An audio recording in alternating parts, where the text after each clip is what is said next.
Hollywood has always been extraordinarily skilled at one particular art form, not acting, not storytelling, but the careful construction of myth. For the better part of the 20th century, the studios built golden idols out of human beings, polished their images until they gleamed, and handed the public a version of these men and women that bore little resemblance to who they actually were. Paul Newman understood this better than almost anyone. He worked inside the machine for decades, watched how it protected its most valuable assets regardless of what those assets had done, and never stopped being unsettled by the gap between the legend and the truth. What follows is a look at some of Hollywood's golden age figures whose private conduct stood in devastating contrast to their public personas, names that Newman and others who lived through that era understood carried shadows the cameras never captured. To the audiences who filled movie houses across Depression-era America, Joan Crawford was aspiration personified. She had clawed her way from poverty in Texas to become one of MGM's reigning queens, and in 1946, she collected an Academy Award for Mildred Pierce while lying in bed, too ill to attend the ceremony in person. The image was irresistible: the survivor, the fighter, the woman who never stopped working. But behind the walls of her Brentwood home, a very different story was unfolding, one that would not reach the public until after her death.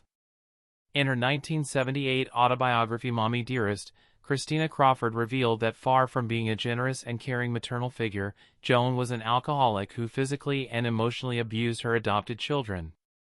Christina described her mother as prone to what she called night raids, waking the children up drunk and making them clean messes they hadn't necessarily made for hours on end. Christopher was reportedly strapped down into his bed with a harness each night so that he couldn't get up to go to the bathroom. At Christmas, the children were photographed as being gifted with an enormous number of items, but they were only allowed to choose one thing to keep, while the rest were given away to charity or saved to be regifted. The children then had to write thank you cards for each and every gift, meticulously edited by Crawford herself. Crawford's younger twin daughters, Kathy and Cindy, always insisted that the depiction of Joan by Christina was a gross exaggeration, describing their mother as loving and supportive. The truth of what happened inside that house may never be entirely resolved. What cannot be disputed is what Crawford did after her death. Shortly before her death from a heart attack on May 10, 1977, she altered her will, disinheriting her two older children for reasons which are well known to them. It was one final act of control, reaching beyond the grave. Hollywood had celebrated her as a perfect mother for decades. The reality, at minimum, was far more complicated than the fan magazines ever acknowledged. If any voice defined American warmth and comfort in the mid-20th century, it was Bing Crosby's. His recording of White Christmas became the best-selling single of all time across any music category. NBC promoted him as the model American father. Life magazine called him wholesome. The image was so complete, so thoroughly maintained, that most of the public found it genuinely inconceivable that something darker existed beneath it. Crosby's own sons found out how difficult it was to disturb that narrative when they tried to tell their story. In a People magazine feature connected to his memoir, Gary Crosby, Bing's eldest son, stated that his father was an abusive parent who beat his sons until he drew blood. Gary recalled that Bing weighed him once a week, and if he had gained weight, he was ordered into his father's office for a whipping. Bing used a belt with metal studs and would beat his boys until they bled. Gary described his father as a cold and disapproving man who punished the boys even for the smallest mistakes, saying that living with the famous entertainer felt like living in a prison cell. Gary's brothers Lindsay and Dennis both committed suicide by self-inflicted gunshot wounds. The children of Bing Crosby gave opposing accounts about the issue of physical abuse. Philip Crosby denied the allegations, while Lindsay and Dennis corroborated Gary's depictions before their deaths.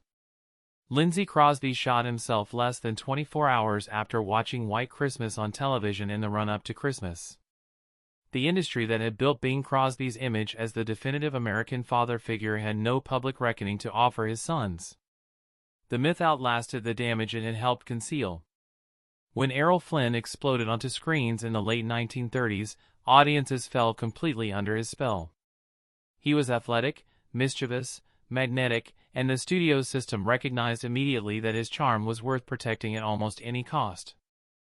The test of that protection came in October 1942, when Flynn found himself at the center of a criminal case that should have ended his career permanently. The accusations stem from incidents involving two young women, Betty Hansen and Peggy Satterley, who alleged that Flynn had engaged in non-consensual sexual acts with them when they were minors. In August 1941, 15-year-old Peggy Satterley had been on day trips with her sister on Flynn's boat. She claimed that on the first night, after Flynn had spiked her drink with liquor, he came to her room and assaulted her. The following night, she alleged, he attacked her again in another cabin. The DA charged Flynn with 3 counts of statutory rape. The trial lasted 21 days and featured a defense strategy that successfully discredited the accuser's testimonies. The jury found Errol Flynn not guilty. Said the foreman afterward, they felt there had been other men in the girls' lives and simply could not believe their stories. It was a verdict that revealed as much about the culture that produced it as about the case itself. Flynn walked free, lit a cigarette on the courthouse steps, and returned to a career that would total some 60 films. The studio system closed ranks around him. The young women who had brought the accusations were publicly doubted and dismissed. Hollywood celebrated the outcome as proof that its star was innocent, while many who knew the industry understood the result said considerably more about power than it did about truth. Few actors embodied Golden Age Hollywood masculinity as completely as Kirk Douglas. The jaw, the dimple, the coiled intensity that made Spartacus feel like an authentic rebellion, it was an image so complete it earned him the Medal of Freedom and an honorary Oscar. But among those who worked closest to the industry's machinery, a different conversation about Douglas had been circulating for decades, one that stayed buried under his considerable cultural standing. In a memoir released in 2021 called Little Sister, Lana Wood, Natalie Wood's sister, wrote that Kirk Douglas sexually assaulted Natalie when she was a teenager. The alleged assault took place in 1955 after Lana and their mother dropped Natalie off at the Chateau Marmont in Los Angeles to meet with Douglas. The meeting had been arranged by their mother, who believed that many career doors might open for the young actress with Douglas's support. Lana Wood wrote that when Natalie returned to the car, she later told her sister what had happened inside Douglas's suite, saying simply, he hurt me, Lana. Lana Wood wrote that the family agreed at the time that publicly accusing Douglas would ruin Natalie's career. Lana kept that promise for decades, but rumors were so prevalent that when Douglas died in 2020, at the age of 103, Natalie Wood's name trended on Twitter alongside his. Douglas received his most prestigious awards and gave his most celebrated speeches while this allegation existed, whispered and unspoken, among those who had been told the story. The applause never wavered. The industry's capacity to protect its most celebrated figures proved, as it so often did, virtually limitless.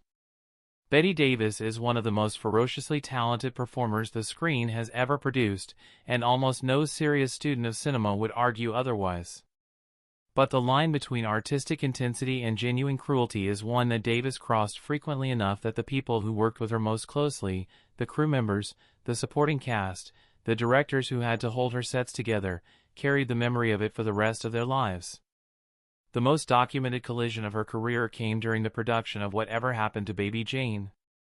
In 1962, where her feud with Joan Crawford, two formidable egos in direct and sustained conflict, became something that participants and observers described as genuinely frightening to witness. The hostility was not performative.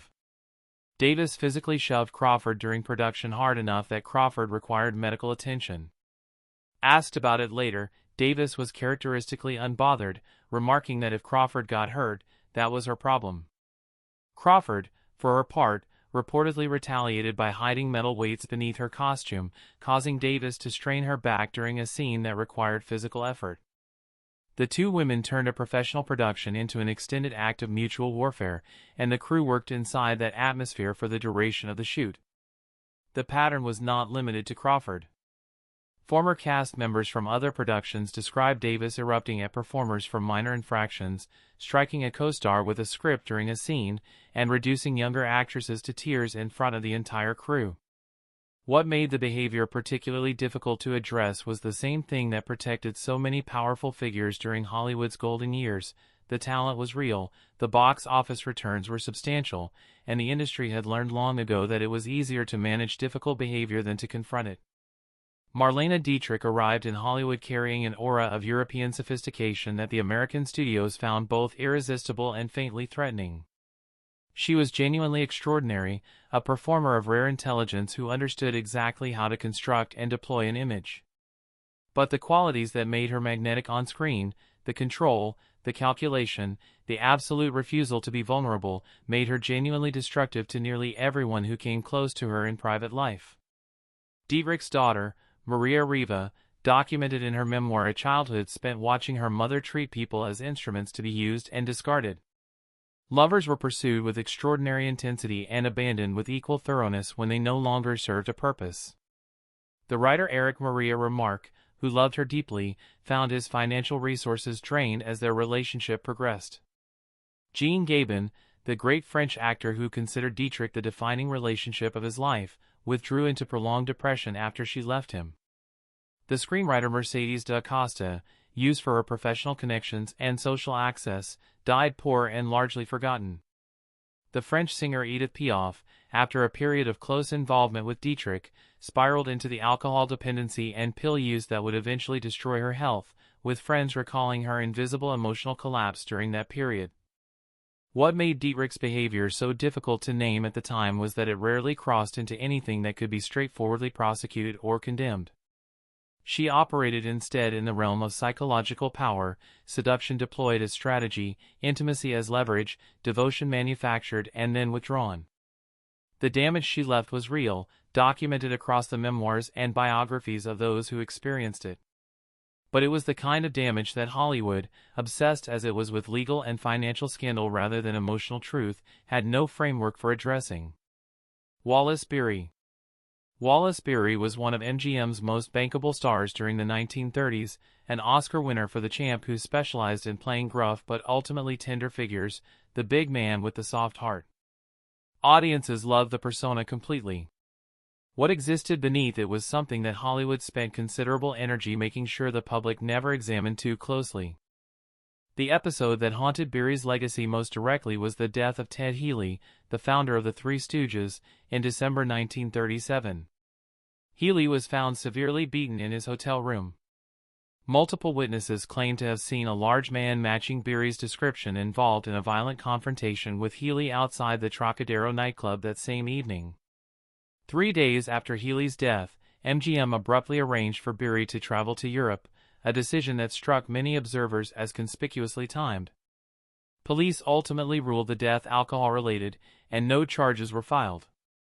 Journalists at the time, however, noted the speed with which the studio had moved its asset out of reach, and the case retained a troubling ambiguity that it never entirely shed. Beyond the Healy affair, Beery carried a documented reputation for violent behavior on set. Former child actors who worked alongside him during the 1930s described being struck and roughly handled. Gloria Swanson, who had been briefly married to Beery decades earlier, wrote in her own memoir that the marriage had involved violence serious enough that she had filed for divorce as quickly as the legal system permitted. MGM understood who Beery was and what he was capable of. They also understood what he was worth to them at the box office, and the calculation they made, the one Hollywood has made across generations and continues to make, was that the profitable legend took priority over the uncomfortable truth. The system behind the names. What connects these figures is not simply that they were flawed human beings who did harmful things. Every era produces flawed human beings.